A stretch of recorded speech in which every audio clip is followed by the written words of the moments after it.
אז יופי, אז בוקר טוב לכולם.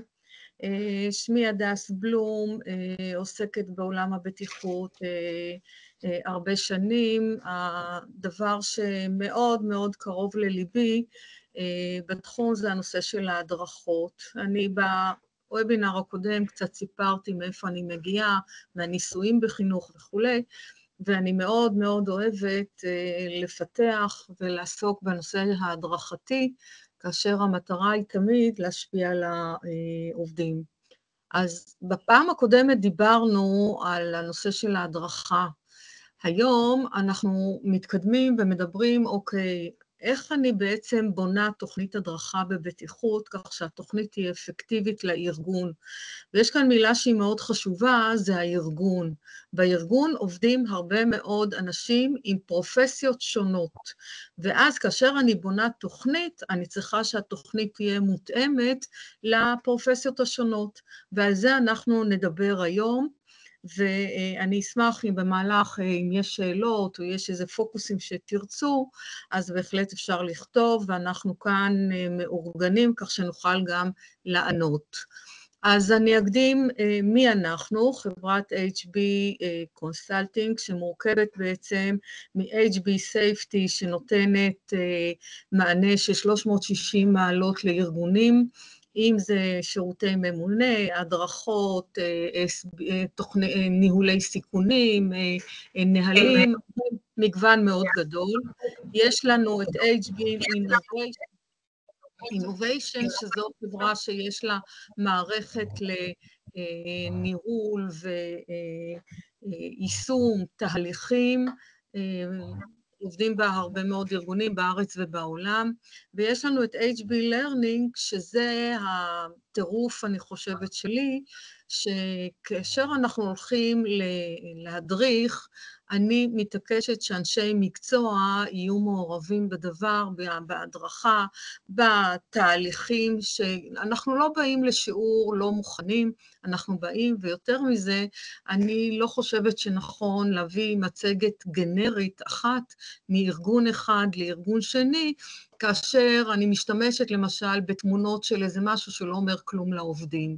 ולכן אצלנו יש את HB Learning שמפתחת גם את ההדרכות הפנים שאנחנו יוצאים איתם, וגם נותנת מענים לארגונים שונים בלומדות, במצגות, באקדמיה, אנחנו נדבר אחר כך על הדברים. אז אלו אנחנו. על מה אנחנו נדבר היום? אחד, מה זו תוכנית הדרכה ולמה היא חשובה לארגון? שניים, איך אנחנו בכלל בונים תוכנית בטיחות שבאמת תהיה אפקטיבית ותענה על הצרכים, ואנחנו תכף נפרט מהם הצרכים. והדבר השלישי, האם יש פתרונות וכלים שלנו שאנחנו יכולים להציע, כן, לכם, כדי שבאמת, אחד, תלמדו, ושתיים, תוכלו להשתמש בהם. אז בואו נתחיל. כשאני מדברת על תוכנית הבטיחות, תוכנית בטיחות יש לה 3 מרכיבים שהם אמורים להיות בסינרגיה מלאה. אחד, החוק. מה החוק דורש? ויש דרישות מאוד מסיביות בחוקים, שאנחנו יודעים שהבסיס אומר שכל עובד חייב לקבל את הסיכונים בעמדת העבודה שלו. עכשיו, בואו טיפה נרחיב את זה ונגיד שאם עובד על מסור חשמלי, זו העמדה שלו, עמדת המסור, אבל יש כאן נדבכים נוספים. זאת אומרת, מצד אחד, החוק קבע שאני צריכה להדריך אותו, איך משתמשים במסור, מה הסיכונים, איזה ציוד הוא צריך, כל מה שהחוק והתקנות מחייבים. נדבך נוסף אומר, אבל אותו עובד בעצם חשוף לסיכונים נוספים שנובעים מעצם הגדרת התפקיד שלו, וגם סיכונים שנלווים לסביבה שבה הוא מתנהל. אני אתן דוגמה, אם אני לקחתי את העובד הזה עם המסור, האם בהגדרת תפקיד שלו הוא אמור להביא מהמחסן איזה שהם ציוד, עץ, עובדים כדי לעבוד על המסור, אז הכניסה שלו למחסן חושפת אותו בעצם לסיכונים נוספים שגם להם אנחנו חייבים לבוא ולתת תשובה. בנוסף, הדרך אל המחסן וחזרה ממנו, אנחנו צריכים להתייחס אליה כאל סביבת עבודתו, כנגזרת מהגדרת התפקיד שלו. זאת אומרת, כשאנחנו באים לארגון ואנחנו מתחילים את בניית התוכנית, אנחנו את החוק לא צריך ללמד את זה, עם זה אנחנו באים, אנחנו יודעים את החוקים בהתאם לסיכונים השונים, אבל אנחנו רוצים עכשיו לחבר גם את מה הארגון בהגדרת התפקיד ציין לעובד, מה אתה נדרש לעשות. בנוסף, בתוך תוכנית ההדרכה, לארגון יש מסרים שמסרים פנים ארגוניים שקשורים לתרבות הארגונית, לאיזה דברים שהארגון רוצה להטמיע. אני אתן לכם דוגמה כנקודת עצירה. יש ארגונים שאומרים, אתם יודעים, ברגע שיש מצב X או Y, אנחנו מבקשים מהעובד לעשות נקודת עצירה. אז צריך להגדיר מהי נקודת העצירה, למי אני אומר, איך אני מדווח, אלה מסוג הדברים שהם דגשים פנים ארגוניים שאמורים להיות חלק בלתי נפרד מאותו תוכנית בטיחות שאנחנו בונים, או אתם בונים לארגון. אז אם כך, 3 נדבכים, החוק והתקנות, הגדרת התפקיד, סביבת העבודה, ודגשים כמובן פנימיים. אז אלה השלבים שאנחנו מתחילים. יש לנו את מה יש לי עכשיו על השולחן את החוקים, את ההגדרות וכו', ועכשיו אני אומרת, אוקיי, למי אני הולכת להכין את התוכנית? האם התוכנית כרגע שאני הולכת להכין אותה מיועדת למנהלי העבודה? אגב, אני מתייחסת כאן לא למנהלי עבודה של אתרי בנייה וכו', אלא למנהל עבודה, כן? יש מקומות שלמנהל צוות קוראים מנהל העבודה, או מנהל צוות, זה לא משנה לטובת הנושא שלנו. חשמלאים, עובדי ייצור, עובדי מעבדה, מחסנאים, מלגזנים, עובדי משרד, נהגים, לכל אחד מהפרופסיות האלה, מהתפקידים האלו, אני אמורה לדעת, מה הגדרת התפקיד, מה הסיכונים הבסיסיים ומה הסיכונים הנלווים באותו תפקיד. בואו ניקח לדוגמה חשמלאים. אז אנחנו לוקחים מהנדס חשמל, נותן להם הדרכה, סיכונים בחשמל וכו'. אבל אם הגדרת התפקיד אומרת שאותם חשמלאים לדוגמה, תפקידם גם להחליף תאורה במחסנים בגובה נגיד 5 מטר, אז אני בעצם, הגדרת התפקיד יוצרת בעצם חשיפה לסיכון נוסף, שהוא עבודה בגובה. אם אותם חשמלאים, סביבת העבודה שלהם נמצאת במחסן, אז יש לי סיכונים נוספים שאני צריכה להדריך אותם כורח החשיפה שהארגון יצר, כי יש חשמלאים שלא אמורים לעבוד בגובה, הארגון לא נותן להם אישורים. זאת אומרת, כל ארגון שבונה תוכנית הדרכה, חייב להתייחס לא רק לחוק שמתייחס לאותו תפקיד, אלא גם להגדרות, למה אני דורש מהעובד שלי שיעשה במסגרת התפקיד שלו, לאלה סיכונים אני חושף אותם תוך כדי, ומה הדברים הנלווים שאני רוצה לתת להם וכולי בתוך העבודה. למה? כי רואים את זה במסך. פה. סליחה. אסתר, בסדר? יופי. אוקיי.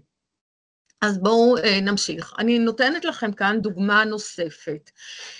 לא רק מה שאמרתי עד כה זה החוק, זה סביבה, זה הגדרת התפקיד, אלא ישנם נהלים פנים ארגוניים שהם רלוונטיים לתפקידים שונים. אנחנו, כאשר יש בארגון, אז יש תצורות שונות לאיסוף הנהלים. לעתים יש תיקייה, לעתים יש תוכן עניינים וכו'.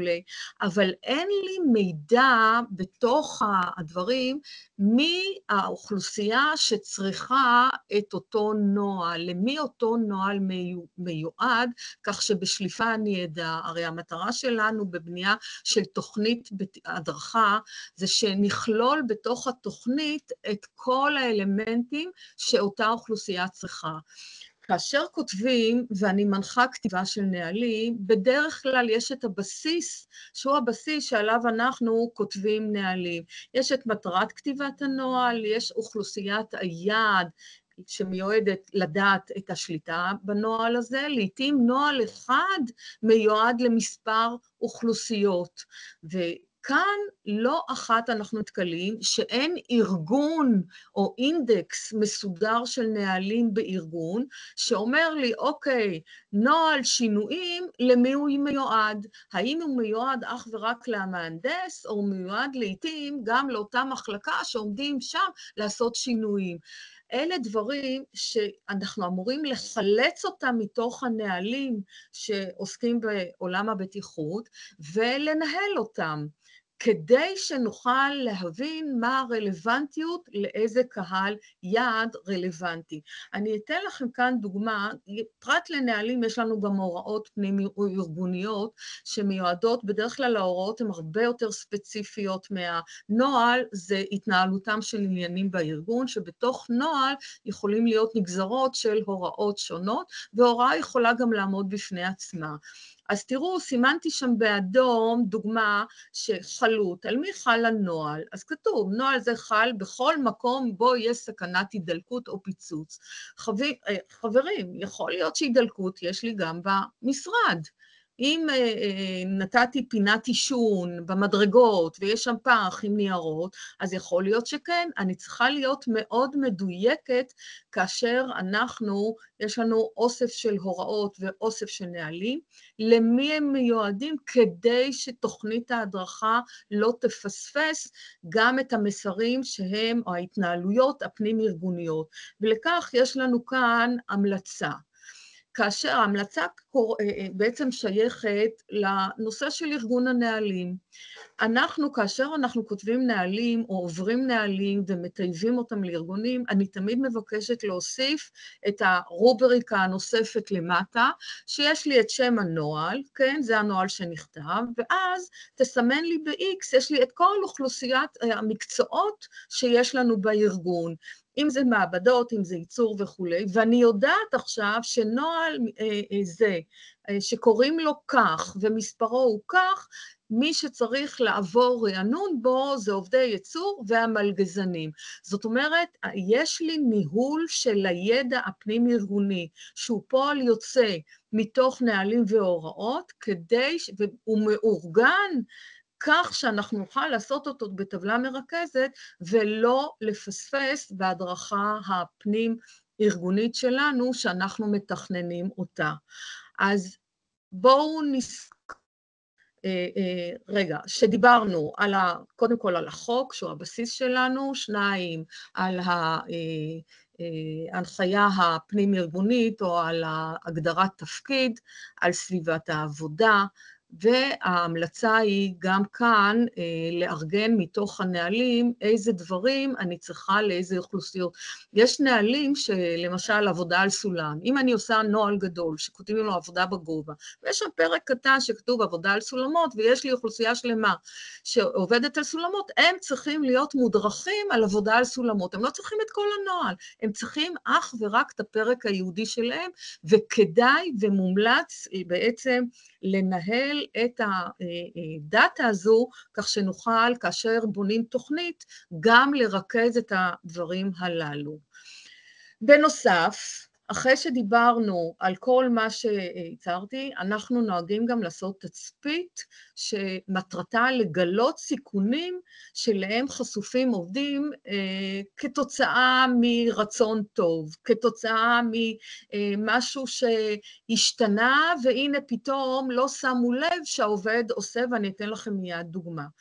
התצפית, מה שנקרא בשפת הבטיחות, זה SBO, Safety Behavior Observation, או אובזרבציה. עכשיו תתחילו להגיד, וואו, זה עניין מאוד מורכב עכשיו, תוכנית ההדרכה. נכון, תוכנית ההדרכה היא לא דבר פשוט. העניין של תוספת התצפיות יכולה להתבצע למשל על ידי מעורבות של נאמני בטיחות, יכולה להתבצע על ידי חברה חיצונית, יכולה להיות חלק מתוכנית שנתית, 3 שנתית וכו', כתוספת לדייק את תוכנית ההדרכות שבאמת תכלול את כל מה שאנחנו צריכים. אז בתצפית היא בעצם מחולקת לשלושה. אחד, שיחה עם מנהל, להבין מה המנהל יודע שהוא דורש מהעובד, מה העובד יודע שהוא עושה, וכאשר אנחנו עושים תצפית, מתברר לנו לעתים שיש פערים בין מה שהמנהל אומר לבין מה שהעובד יודע, לבין מה שבפועל קורה, ואנחנו חשופים כאן לדברים שהעובד עושה, בלי שאחד קישר את מה שהיה צריך לקשר. לדוגמה, עשינו עבודה כזו ברכבת, ובאמת יש שם הגדרת תפקיד, והתפקיד של הנהג זה לבדוק את הקרון, ומה מרכיבי התפקיד, והכל מחולק ומסודר, וכתוצאה מהתצפית, בתוך ההגדרה שלו מוגדר לו שהוא אמור, כתוב במיומנות הנדרשת, שהוא אמור תקינות הקרון, ויזואלית, כמות הדלק וכו'. כאשר עשינו תצפית, התברר לנו שאותו נהג יורד מהקטר והולך על הפסים כדי לבדוק שעונים שנמצאים מחוץ לרכבת. זה דבר שלא נמצא לא בתוך ההגדרת תפקיד, לא בתוך התקנות, הוא נחשף לנו כתוצאה מאותה תצפית שראינו, ולכן אני מדגישה שלעיתים זה פועל יוצא, אם כתוב לי בהגדרה בדיקה של שעונים, אבל לא היה כתוב לי הליכה על פסי רכבת, שהיא טומנת בחובה בעצם סיכונים נוספים. אלו בדיוק פערים שלא אחת אנחנו חשופים להם, ורואים עובדים עוברים ומקצרים דרכים, ורואים עובדים עולים על מעקה או על איזה קיר קטן כדי לקצר. אנחנו רואים את הדברים כתוצאה מאותה, ואז אנחנו יודעים להכניס דברים נוספים אל תוך תוכנית ההדרכה. אז אם כך, אנחנו מוכנים עכשיו לבנות את התוכנית, והרכיבים של התוכנית, תראו הם כך: 1, הגדרת מי זאת אוכלוסיית היעד, 2, מה הסיכונים הבסיסיים שהם נגזרת מהחוק, מהתקנות וכו', 3, מה הם הסיכונים הנלווים, כן, מהארגון, מהגדרות תפקיד, אילו פערים ראינו בתצפיות, אלה נהלים רלוונטיים לאוכלוסייה שאנחנו מדברים עליהם, וכאן אנחנו תמיד נוהגים להוסיף האם היו אירועים או תאונות, או במסגרת התפקיד הזה, אם זה במפעל הזה, או אם אנחנו עושים בנצ'מרק ממקומות אחרים, כדי להשאיר את העובדים שהם באוכלוסיית יעד הזו, ויותר מזה אני רוצה להגיד שלעיתים אנחנו נוהגים גם לספר על תאונות שהן לא רלוונטיות לאותה מחלקה, אבל כדי ליצור תרבות ארגונית וידע משותף לכולם, אנחנו כן לוקחים אירועים משמעותיים בארגון כזה או אחר, ומלמדים אותם וחוקרים אותם, עושים איזו פעולת חקר עם העובדים, כדי לייצר באמת חשיבה, סיעור מוחות וכו'. ולבסוף תמיד, כמו שאמרתי, מוסיפים את הדגשים הפנימיים של הארגון. אני חושבת שהשקף הזה מאוד חשוב לכם, כל הרכיבים שאמורים לבנות את תוכנית ההדרכה. אז אלו הרכיבים, ועכשיו בעצם יש לנו את כל התכנים הרלוונטיים של תוכנית ההדרכה. מה אנחנו עושים? אם תסתכלו בשקף למטה יש לנו עמודות או דפים שהם מיועדים, בעצם יש שם תכנים, ועל כל עמודה יש תוכן, יש לנו כאן בטיחות של קבלנים, אנרגיה, רעש מזיק, עבודה בגובה וכו'. ויש לנו מצד ימין של הטבלה, כן, אנחנו פשוט מצלמת לכם קובץ שהוא שלם שעשינו, יש לכם באמת את הבעלי תפקידים, יש לכם את הצורך לכל בעל תפקיד למשל, איזה מפגש, מה תכולת המפגש, שעה וחצי, לא התוכן, אלא מה המסגרת שנקבעה. האם זה מפגש אחד, האם זה יום שלם, האם כל אוכלוסייה יש לה את המפגשים, יתרה מזו, אנחנו גם מחלקים את זה, אתם רואים, לפי החודשים, לפי שבועות, ולעיתים אנחנו גם אוהבים להכניס אוכלוסייה אחת ביחד עם אוכלוסייה שנייה, כדי לתכנים ספציפיים, למשל נושא של רעש, הרבה מאוד אוכלוסיות יכולות ללמוד אותו. נושאים מגוונים הם ספציפיים לאוכלוסיות כאלה ואחרים, אבל אנחנו עושים סדר, ואז באמת השיח בין העובדים שהם לא מאותו מקצוע, לא באותו, הוא שיח מעשיר, מעצים, יוצר באמת תרבות ארגונית בבטיחות שיש על מה לדבר, ואני רוצה להכיר גם שהחשמלאי מגיע אליי, מה הסיכונים שהוא הולך לחוות, כדי שאולי אני יכולה לעזור לו. עד כאן, בעצם יש לנו את התוכן ויש לנו את האוכלוסיות. מה שאנחנו עכשיו נדבר זה על המשאבים. יש זמן מוקצב לכל ארגון. יש ארגון שמקציב לעובד שנתי 4 שעות. יש כאלה שמקציבים יום הדרכה. יש כאלה שאומרים נעשה גם וגם. יש כאלה שהם אומרים רגע, המנהלים יעשו. יפה. איזה חלק יעשו המנהלים? איזה חלק אנחנו עושים משותף? איזה חלק אנחנו עושים באמת בצורה ספציפית לאוכלוסיית יעד, ובאמת החלק הזה, זה עכשיו אנחנו בונים לפי האילוצים שהארגון מנחה. יש דברים שאני מנסה לבוא ולשכנע שאולי הזמן לא מתאים, יש דברים שאנחנו יודעים אפילו לקצר זמנים ולעשות את ההדרכה האפקטיבית יותר עם אמצעים אחרים, אבל כרגע כל מה שדיברתי אמור להיכנס לתוך מסגרת, שהמסגרת הזו בעצם תבנה את ההשקעה או את הירידה לתכנים שאנחנו רוצים, כמה אני יכולה לתת לעובדים להתעמק בנושאים מסוימים. וכאן באמת אנחנו צריכים לראות את החלוקה לתצורות ללמידה, לפרקטיקות שונות. יש למידה עצמאית, יש למידה מקוונת, יש למידה שיתופית, ויש בעצם למידה שהיא למידה עצמית של, כן, של העובד, של הקבוצה וכו'. אנחנו, המטרה שלנו תמיד ליצור ארגון לומד, וארגון לומד לא נוצר, אני רוצה להגיד לכם, על ידי זה שכולנו יושבים, עומד מרצה שעתיים, 3, כמה שצריך והולך, זה לא נוצר. ארגון לומד, ואמר את זה פיטר סנג'י, ואתם יכולים לקרוא את הספר שלו, זה פשוט מרתק. הוא מדבר על כך איך אני לוקחת ארגון ואנחנו הופכים אותו לארגון לומד, והוא אומר משפט שארגון לומד לא לומד בזכות זה שכל אינדיבידואל לומד לעצמו.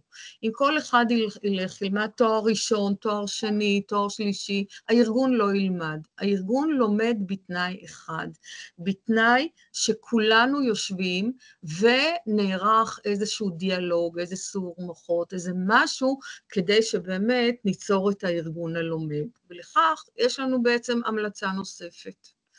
תראו, אנחנו מכינים תוכנית הדרכה לארגונים. עכשיו, בדיוק בנקודה הזו, אנחנו דנים, מעלים לדיון, מה שיטת הלימוד עם אמצעים שונים. אני מראה לכם דבר שהוא ממש נכון לעכשיו, כן? יש ארגון, הקציב X שעות, ויש לנו Y תכנים. עכשיו, יש תכנים שאנחנו יודעים שאנחנו בעצם מרעננים את העובדים, יש עובדים ששולטים בתוכן, יודעים, אין צורך לעמוד שעה ולהדריך אותם בנושא של רעש, אין צורך לעמוד שעתיים ולהדריך אותם בנושא של החלקות ומעידות, אין צורך, כן? אנחנו יכולים לנהל את התכנים בדרך כזו שיש לנו את האמצעים היום לעשות את זה. מה אני אתן לעובד כלומדה?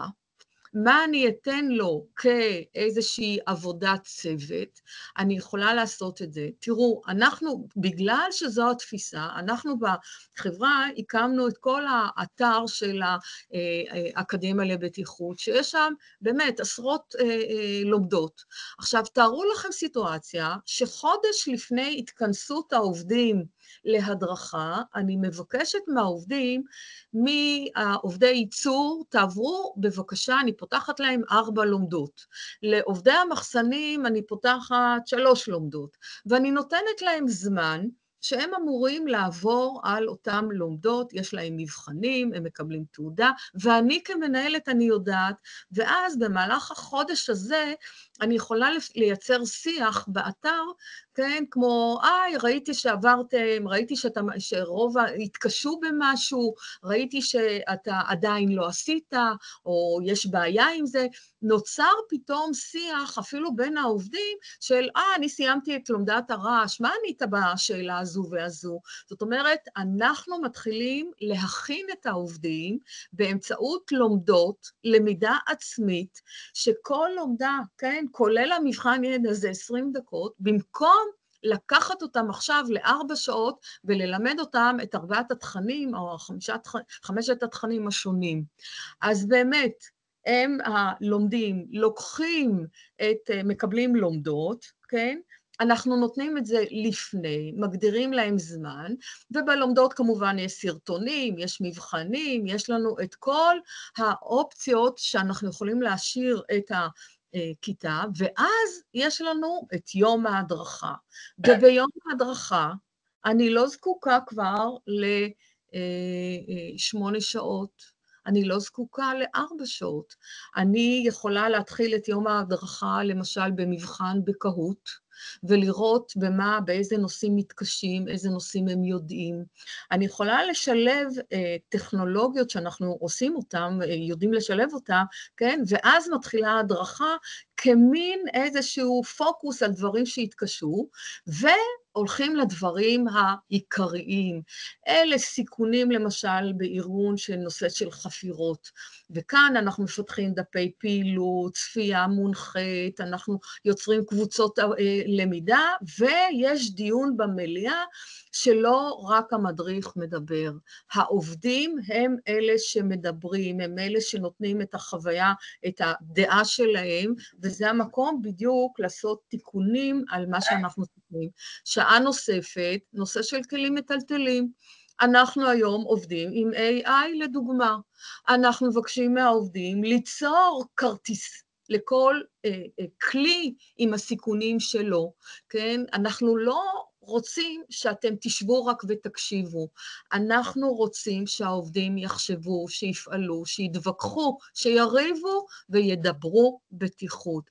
לעתים אנחנו עושים עבודה בזוגות, לעתים אנחנו עושים עבודה בצוותים, כן, היום ההדרכה הופך להיות אפקטיבי, והוא לא הופך ליום.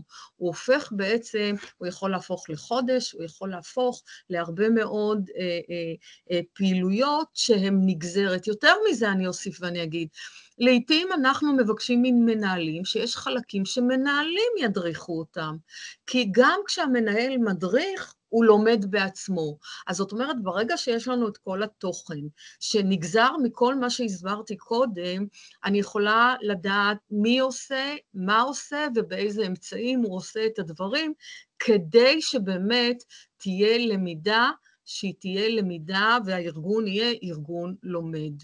אני נותנת לכם כאן כדוגמה מה אנחנו עושים, כן? מעבר לעניין של כתיבת מערכים ושיתוף פעולה וכו'. אז אפשר שאלה קטנה? ברור, כן, בבקשה. ככה, קודם כל, איך הנושא, הרי יש לא מעט מפעלים, אנחנו לצורך העניין הטמענו לאחרונה מערכת LMS, Learning Management System, מערכת להטמעת יפה. איך מה שאת אומרת בעצם יכול להתממשק עם זה? כי אני מניח שאם אני אבוא עכשיו עם מה שאת אומרת, אז הארגון שלי יגיד לי, רגע, בואו נעשה את זה דרך ה-LMS. נכון, שאין אין שום בעיה, אין שום בעיה. אתה יכול, לנו יש מגוון מאוד גדול של לומדות. אתה, איך אומרים, יכול לעבור על אותם לומדות. יש לנו אתר, כן, האקדמיה לבטיחות. אתה יכול גם לרכוש לומדות ולשים אותם על ה-LMS שלך. אין בעיה, אנחנו עוזרים בדבר הזה. וה-LMS שלך, למרות שיש לנו גם באתר שלנו, באקדמיה, הארגונים לא צריכים לרכוש LMS. כי LMS זה דבר מאוד יקר, ואנחנו בפיתוחים שלנו אמרנו, אנחנו רוצים להיות נגישים לכל ארגון. ארגון שאין לו... האמת שהוא כבר נרכש כי... לא, אין לי בעיה, רכשו אותו בסדר. לא רק בשביל בטיחות, אבל בין היתר אנחנו משתלבים שם. נכון. אתה יכול בהחלט להיעזר בנו בנושא של לומדות, במגוון שיש לנו. מיכל שהיא שותפה למפגש הזה, היא יכולה באמת לתת אחר כך לאיפה מתקשרים, עם מי יוצרים קשר, ואתה בהחלט יכול בלחיצת כפתור להשאיר את כל ה-LMS שקיבלת, שהוא בעצם ריק מתכנים, בהרבה מאוד תכנים. עכשיו, אתה בונה ב-LMS, כאן אנחנו נותנים את השירות הזה, ואנחנו בונים יחד עם הארגון את המסלול לכל אוכלוסיית יעד. אתה, ברגע שקנית, תצטרך לבנות את המסלול, מה אתה רוצה לעובדי ייצור, מה אתה רוצה למלגזנים, מה אתה רוצה לכל אחד, וה-LMS שלך באמת יתנהל בדיוק כמו שלנו. תוכל לעשות בדיוק את מה שאני אומרת, באמצעות ה-LMS שלך, עם לומדות מאיתנו, מאחרים, אני מקווה שמאיתנו, כן? אבל כן, יש לך את כל האופציות, זה בסדר גמור. אם אתה תצטרך עזרה, יעזרו לך גם בנושא הזה. אין לי מושג איזה LMS, אנחנו תומכים ב-LMS של חברה שיש לנו שיתופי פעולה איתה. כן, אבל אני רק אחדד, הלומדות שלנו מותאמות לעבוד עם כל סוגי LMS שכרגע יש בשוק, בישראל בכל אופן, וגם הלומדות של האקדמיה שהן מוכנות מראש, וגם כמובן לומדות בפיתוח אישי, כולל פיתוח מסלול למידה. כלומר, אנחנו יודעים לעבוד עם היתרונות של כל LMS בשביל לפתח באמת את הדברים האלו. אז האופציה פתוחה. אוקיי, מצוין. בסדר? אוקיי. עכשיו, פעולות שאנחנו עושים עם ארגונים. לדוגמה, לקחנו את ההנהלה של, אני חושבת, עשרות ארגונים, באמת. סגרנו את הסינמה סיטי, והבאנו את המנהלים, ועשינו סדנאות בליווי של סרט, וזה לצאת מהמקום הנוח, מהמפעל, החוצה וכו'. השבוע היום מסתיים שבוע בטיחות שהיה פצצה, כן? אנחנו ממש עשינו עבודה עם שחקנים, והעלינו שם הצגה שאנשים ישבו ובחו, וכתוצאה מאותה הצגה פיתחנו סדנה. אני אומרת לכם, לעשות את הבטיחות אחרת, אבל יש לנו המון תכנים. יש לנו המון דברים שאנחנו צריכים ללמד. אתם רואים כאן בצד ימין, קבוצות שיושבות ודנים ומדברים.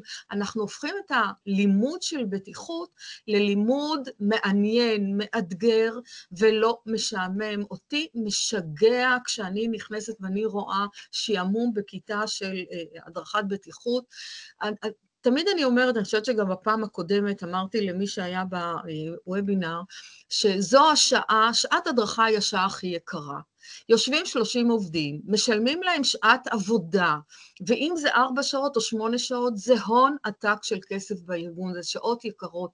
אז בואו נלמד באמת שהשעות האלה, אחד, אם אפשר לצמצם אותם על ידי עבודה עם הדיגיטל, עם ה-LMS, עם האקדמיה, עם מה שאפשר להכין את העובדים שיבואו, אנחנו לא צריכים היום בעידן שלנו שוב פעם לחזור על הרעש, שוב פעם לחזור על אותו דבר, אנחנו יכולים להתחיל אחרת, אפשר להתחיל במבחן ידע שאנחנו שולחים ברקוד לטלפונים, והעובדים כבר הם שותפים למה שקורה.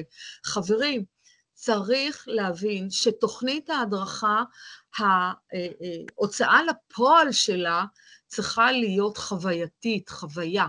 ההכנה שלה היא סזיפית. כמו כל התהליך שסיפרתי לכם.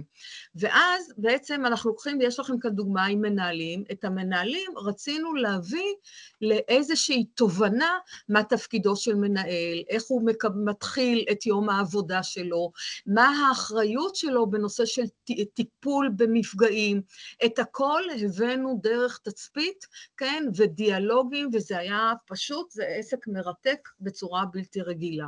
אז זאת דוגמה למה אנחנו יודעים לעשות. איך אנחנו יכולים לעזור לכם, כמו שחלק עניתי כאן, אבל תראו, אנחנו עושים היום כך, אני מתחילה מצד ימין, אבחון של תהליכים שקיימים בארגון היום. אנחנו נכנסים לארגון, ובטרם הכניסה שלנו, אנחנו מבקשים שישלחו לנו את התחקירים של תאונות של שנתיים האחרונות, את פרוטוקולים של ועדות הבטיחות, את הנהלים של הבטיחות, את המצגות של ההדרכות, אנחנו מבקשים את החומרים. יש לנו כמובן תמיד הסכם של סודיות, אנחנו לא מעבירים מחברה לחברה, אנחנו לא חברת שינוע, אנחנו חברה שנותנת אינפוטים, כן, מלמדת את הבטיחות בדרך מקווה הטובה ביותר. האבחון יוצר בעצם איפה מצאתי פערים, איפה מצאנו פערים בהדרכות. אנחנו יוצאים לשטח אגב, אנחנו עושים תצפיות בעובדים, אנחנו עושים תצפיות בישיבות, ואז אנחנו נותנים דוח שלם, איפה הפערים. עכשיו שיהיה ברור, אנחנו לא באים להחליף אף ממונה, אף מנהל בארגון. התפקיד שלנו זה לפתוח את העיניים, לשים משקפיים נוספות, וכתוצאה מהאבחון אנחנו בעצם כותבים תוכנית. והתוכנית היא תוכנית שבה הארגון יכול לעשות, ואנחנו יכולים ללוות. הארגון יכול להגיד, אנחנו יודעים, רצינו את הפערים, איך שאתם רואים, ואנחנו נעשה לבד, זה בסדר. אין בעיה, ואם אתה צריך, תרים טלפון, אנחנו תמיד יותר מנשמח לעזור. אנחנו מכינים את תוכנית ההדרכה, כשאנחנו פונים לאנשים הרלוונטיים בארגון, לצורך הבנייה של התוכנית הנכונה. כן? לא תמיד, ובדרך כלל, ממונה הבטיחות, אין לו את הזמן, יש לו 19 סעיפים, ויש לו לעתים כמה אתרים, הוא לא יכול. כן? ובאמת הטילו על ממונה הבטיחות כל כך הרבה מסע שהוא לא תמיד יכול, ובאמת העניין זה לערב. ככל שאנחנו מערבים מנהלים בתכנים, אני יכולה להגיד לכם, פתאום הם זוקפים את הגב, והם יודעים לדבר מול העובדים שלהם, כן? הדיאלוג הזה מפתח גם, איך אמר לי מנהל, לא ידעתי שאני צריך למשל לתעד, כן? שזה חשוב שאני אתעד.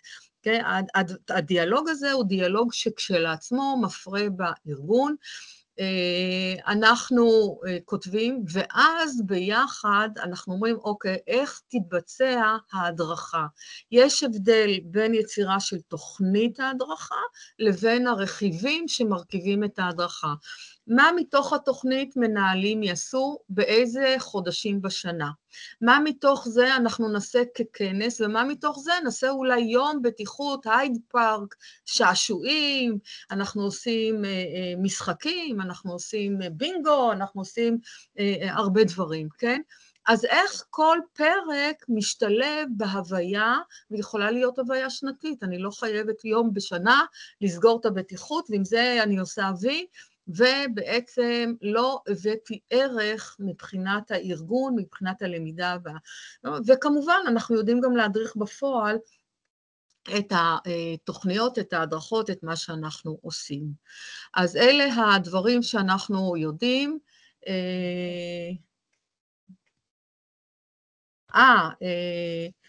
אני נשאלת כאן נושא של תלת מימד. אני מכירה כמה דברים שיש תלת מימד, גם אנחנו עשינו בזמנו את העניין של תלת מימד, יצרנו סרטונים, 360 קוראים, העובד שם משקפיים, והיה צריך, ראה כאילו הוא הולך במפעל ומזהה איזה שהם סיכונים.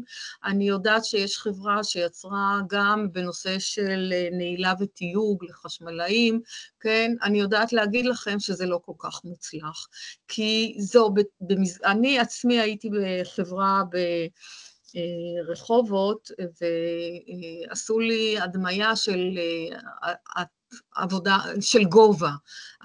עמדתי באיזשהו מקום, עליתי, כאילו במעלית, זה היה תלת מימד, וכשנפתחו דלתות המעלית, ראיתי את עצמי בגובה, והוא אמר לי, אוקיי, תלכי על הקרש שיש לך. אמרתי, אין אופציה שאני הולכת על הקרש. זה נותן חוויה, אבל החוויה היא לא למידה. ומהי למידה בכלל? למידה כשאני לוקחת תוכן אחד, כן? ואני מתחברת לידע שקיים אצל העובד ואני מעשירה אותו.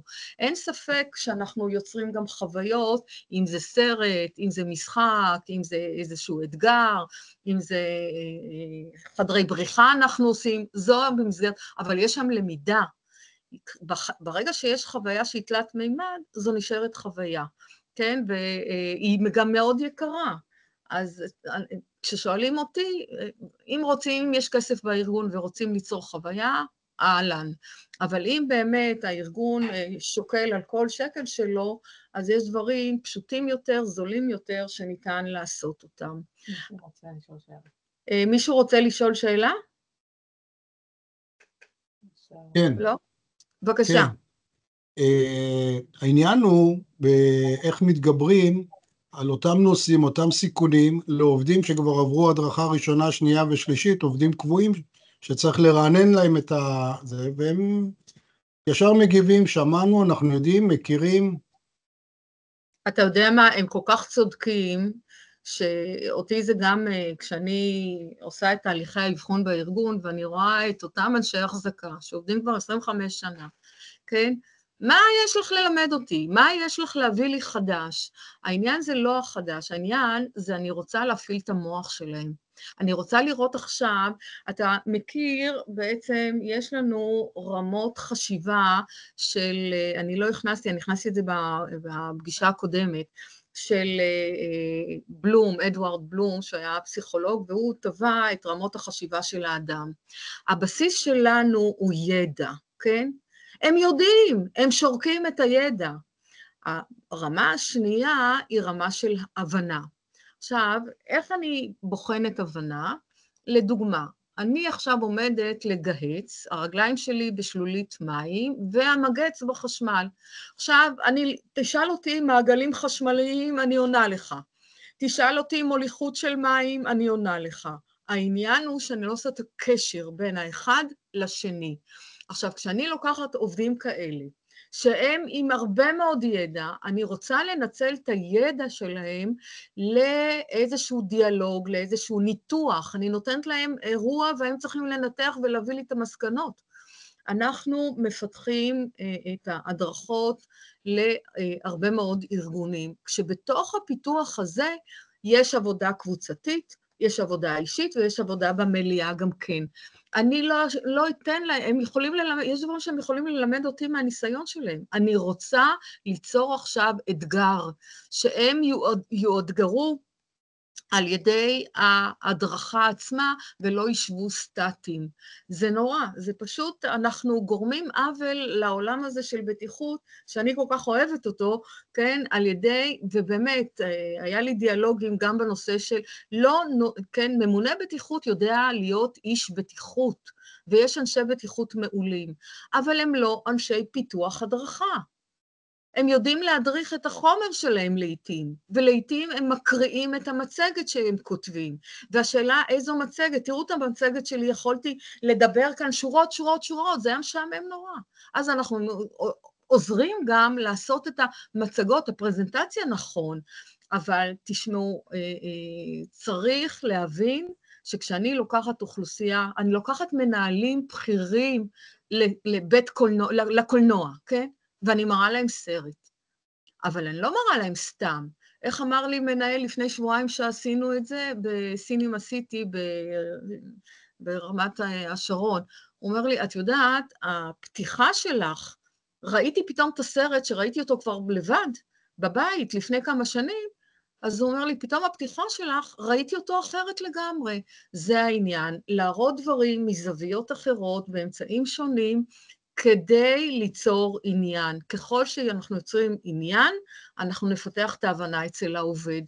ועובדים שאנחנו משעממים אותם, אנחנו יוצרים נזק גם לתחום, גם לנו כאנשי בטיחות, שאנחנו מסתכלים עליה, זה המשעמם הזה, הנה עוד פעם באים אליו. זה נורא, זה פשוט נורא, כי כל דבר יכול להפוך להיות חוויה, אם אני יודעת לקחת ולאבד אותו נכון. אז רגע, עוד דבר, שאלו אותי, מעבירים הדרכות בטיחות בערבית, רוסית ואמהרית. יש לנו ברוסית, אני חושבת שגם בערבית, יש לנו לומדות בכל השפות. זה בלי בעיה, כמובן.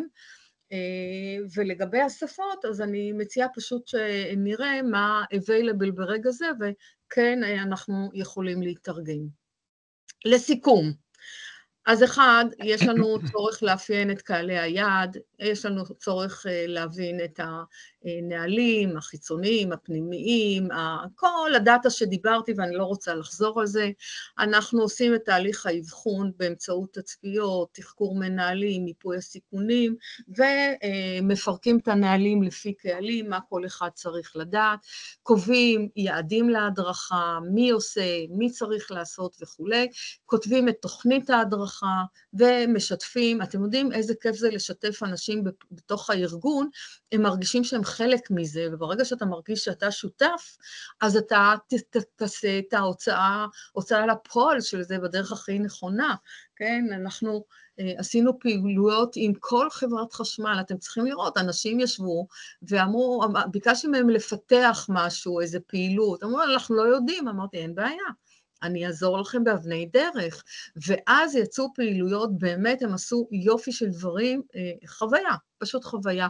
גם תחשבו על זה שהתהליך בנייה עצמו, והתהליך של איך אני הולכת להדריך רעש, איך אני הולכת להדריך את ההחלקות ומעידות, האיך הוא נהדר. הוא מלמד גם את האוכלוסיות המעורבות, ולמי שיש נאמני בטיחות, פנטסטי, יאללה, בואו ביחד, שיצלמו במפעל ונצרף צילומים שלהם ונצלם את העובדים, תשמעו, זו צריכה להיות חוויה, והחוויה בעצם תיצור את העניין, ואת ההבנה של התחום הזה לבטיחות, וכמובן ההדרכה יכולה להיות מגוונת, היא מהדרכה פרונטלית, מקוונת, סימולציות, מעגלי שיח, סיורי מוחות, אתגרים, תחרויות, וכל זה כהדרכה של הארגון עצמו.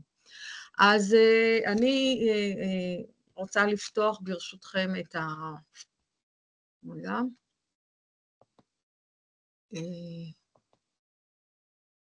אוקיי, עכשיו אני רואה אתכם, ואם יש... מה לעשות? סטופ של הסקרין. עשיתי סטופ, אוקיי. אוקיי, אז חברים, אם יש שאלות, אם אתם רוצים להעלות איזה נושא עכשיו, אני אשמח, בואי נפתח מיקרופונים לאנשים, ונראה אם רוצים, אני אשמח לענות על תוכנית ההדרכה.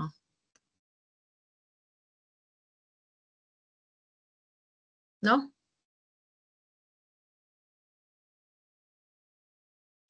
טוב, בזה אנחנו בעצם